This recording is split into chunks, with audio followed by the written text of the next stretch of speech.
Mr. President, we want to be on your team to deliver a big win for the American people. You've made us all know that it's not about the products, it's about the people. We as an administration are using every tool at our disposal to ensure that the U.S. can build and maintain the largest, most powerful, and most advanced AI infrastructure. For decades, a specific class of person in Washington, D.C. has tried to sell you a lie. They called it the new normal. They called it sustainable growth. But what they were actually managing was the planned decline of the United States of America. This bureaucratic class, in a tight-knit alliance with radical environmental lobbyists and internationalist entities, sought to convince the American worker that the days of industrial greatness were over. They proposed a future defined by scarcity, characterized by the Green New Scam, which prioritized ideological purity and globalist optics over the practical daily needs of the American family. They told you that as we enter the age of artificial intelligence, you would have to learn to live with less. They suggested equitable brownouts. They suggested that your utility bills must rise to subsidize the massive energy hunger of Silicon Valley. They framed the AI revolution as a predator that would inevitably cannibalize the public grid. But as of March 2026, that narrative of betrayal has been utterly dismantled. President Donald J. Trump has replaced the doctrine of decline with the doctrine of energy dominance. This shift is rooted in a foundational common sense principle. A nation's sovereignty is inextricably linked to its energy surplus. To be dominant is not merely to be self-sufficient. It is to possess such an abundance of reliable, affordable energy that the nation can project power abroad while ensuring prosperity and price stability at home. What we are witnessing is the largest reversal of regulatory overreach in human history. By rescinding the Obama-era endangerment finding, this administration has lifted a $1.3 trillion regulatory weight from the shoulders of the American economy. This isn't just a policy change, it's a liberation. It has allowed for the revitalization of beautiful, clean coal and the rapid-fire expansion of the nuclear sector. Today on the Logic Bridge, we are going beyond the headlines.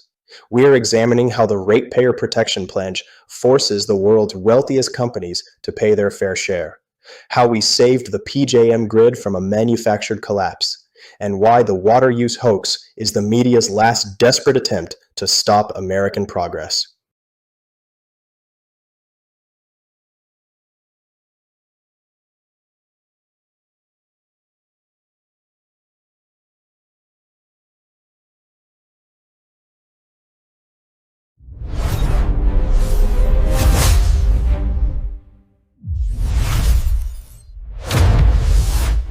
Ratepayer Protection Pledge. It's a big deal. This is a historic win for countless American families. We're going to win in AI, and we're going to stop the rise in electricity prices because of the 7 leaders that are sitting around this table.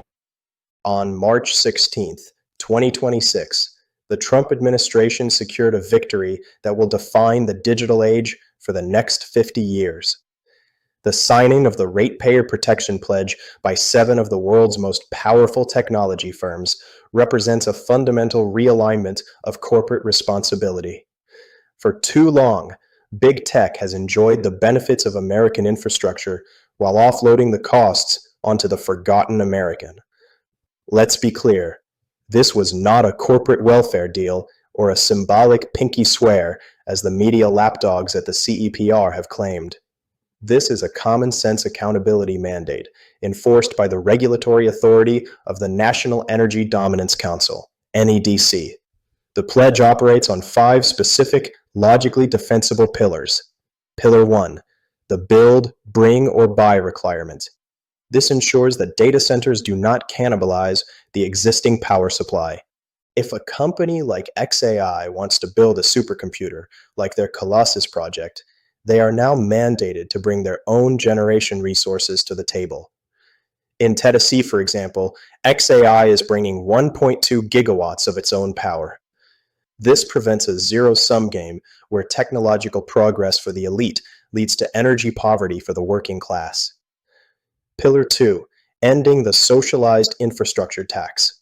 For decades, the cost of upgrading transmission lines and substations has been socialized, meaning the cost was spread across the bills of every single grandmother and small business owner in a utilities territory. President Trump has ended this hidden tax. Under the new framework, tech hyperscalers pay 100% of the infrastructure upgrades required for their operations. We are modernizing the grid at the expense of corporate profits, not family budgets. Pillar 3, industrial-grade rate structures. This is the logic bridge that the mainstream media refuses to explain. By negotiating separate rate structures, these tech companies are providing the long-term financial certainty required to build new nuclear and clean coal plants. They are essentially pre-funding the expansion of the American grid. Pillar 4, the pay-whether-you-use-it commitment.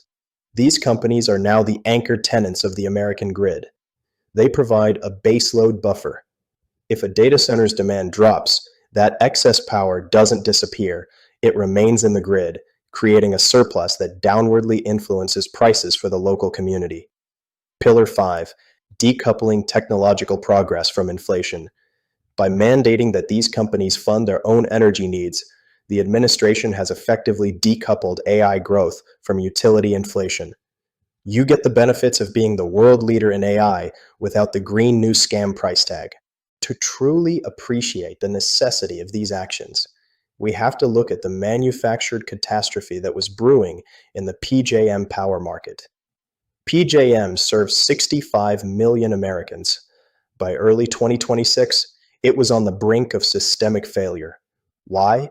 Because of weaponized environmental regulations, the leftovers of the Biden-Harris era that were designed to force reliable coal and gas plants offline before any viable alternative was ready.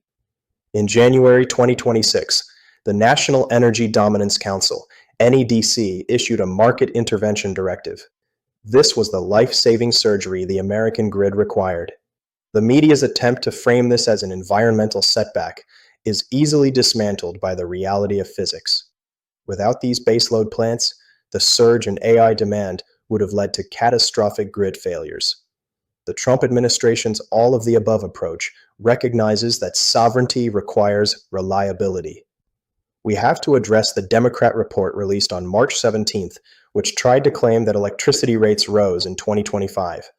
This is a classic case of blaming the firefighter for the fire set by the arsonist. Those rate hikes are the lagging result of Biden-era mandates and the subsidization of unreliable energy sources like wind and solar. Utility rates are set years in advance based on capital expenditures. President Trump's intervention is the only reason those rates didn't double or triple. We are cleaning up the mess while building a sovereign grid that ensures the 2026 to 2030 period will see stability and eventual reduction in costs. When the energy scarcity narrative failed to take hold, the mainstream media pivoted to a new fear tactic: the water usage of data centers. They began running politicized stories claiming that AI infrastructure was threatening your access to drinking water. Either way, it's clear AI uses a lot of water. But why? Every time you send a prompt to an AI, it has to run complex calculations to understand and respond. This work is done by the most powerful and specialized computer chips in the world, housed inside enormous data centers. Claiming that AI infrastructure was threatening your access to drinking water. But the America First Policy Institute, AFPI, has provided the factual ammunition to dismantle this hoax once and for all. Let's look at the actual, verifiable facts. If these experts actually cared about water conservation, they would be talking about the 3 trillion gallons leaking into the dirt because of decades of infrastructure neglect. Instead, they attack the data centers that are providing the tax base to actually fix those pipes. Look at Maricopa County, Arizona. The media screams about the 900 million gallons used by data centers. They stay silent about the 29 billion gallons used by golf courses in that same county. Why? Because data centers generate 50 times more tax revenue per unit of water than a golf course. Data centers are a boon for the country and a model of fiscal sanity. Energy is the foundation, but the Trump administration is also attacking the bureaucratic stranglehold on the American housing market. On March 13, 2026, the president signed two landmark executive orders, removing regulatory barriers to affordable home construction and promoting access to mortgage credit. For years, the radical left has used green building codes and environmental red tape to price the average family out of home ownership. This isn't about safety, it's a green tax on the American dream. By directing the Council on Environmental Quality to maximally exempt housing from these weaponized reviews, President Trump is making it possible to build again. We are also re-examining arbitrary restrictions on modular and manufactured housing. If you can build a high-quality home in a factory for 20% less, the government should be getting out of your way, not creating barriers. And let's talk about the mortgage market. The special interests on Wall Street have benefited from complex regulations that squeezed out community banks. By reducing the regulatory burden on institutions with less than $100 billion in assets, the president is returning the mortgage market to Main Street. This is a victory for the forgotten American who wants to look their lender in the eye rather than dealing with an impersonal globalist bank. To ensure that American AI is focused on prosperity rather than abstract globalist goals, the Department of Energy launched the Genesis mission on March 17, 2026. This $293 million initiative is the logic bridge between digital innovation and physical results. While the globalist vision of AI focuses on surveillance, social engineering, and misinformation filters, the Trump vision focuses on using AI to solve complex science and energy problems. We are using AI to understand genetic variations in biotechnology and to optimize biofuels. This ensures that the technological boom leads directly back to energy independence. Under President Trump, AI is a tool for the American worker to produce more, earn more, and live better. The ultimate proof of the energy dominance doctrine is currently playing out in the Persian Gulf with Operation Epic Fury. This operation, designed to neutralize the Iranian regime's nuclear and terror threats, has been a crushing success. But here is the detail the mainstream media wants you to miss. Operation Epic Fury was only possible because of our energy policies. In previous decades, a conflict in the Strait of Hormuz would have triggered an oil shock that crippled the American family. Iran's entire strategy was predicated on the idea that they could hold the global economy hostage by threatening oil prices. As Kimberly Strassel noted, the turbocharged shale revolution has stripped Iran of its leverage. We can now project power and protect our interests without fearing domestic energy shocks. This is peace through strength in its most tangible form. And despite the media noise claiming Vice President J.D. Vance was absent from these negotiations, the facts tell a different story. VP Vance has been a central figure conducting high-level briefings and emphasizing a laser-focused strategy that refuses to get the United States dragged into another endless nation-building quagmire.